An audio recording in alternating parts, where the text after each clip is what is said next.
নাগরিক সুবিধা নিশ্চিতে প্রতিটি খাতকে ডিজিটালাইজেশনের আওতায় আনতে উপস্থাপিত হয়েছে পার্টিসিপেশন পলিসি ফ্রেমওয়ার্ক।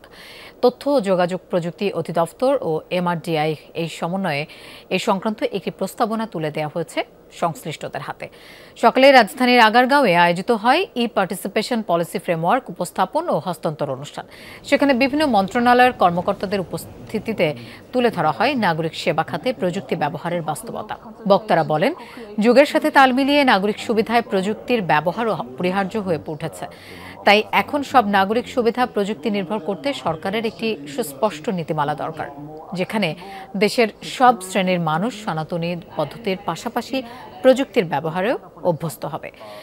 2035 সালের মধ্যে এই সংক্রান্ত ফ্রেমওয়ার্ক চূড়ান্ত করার লক্ষ্যমাত্রাও নির্ধারণ করা হয় এই অনুষ্ঠানে। কিভাবে তাদের সহজে বোঝানো যায়, ডিফারেন্সিয়েট করা যায় যে এইটা বিশ্বাসযোগ্য নয়, এইটা অথেন্টিক নয়, এই বিষয়গুলো এই পলিসি ফ্রেমওয়ার্কের ভিতরে, প্রস্তাবনার ভিতরে হয়তো আছে।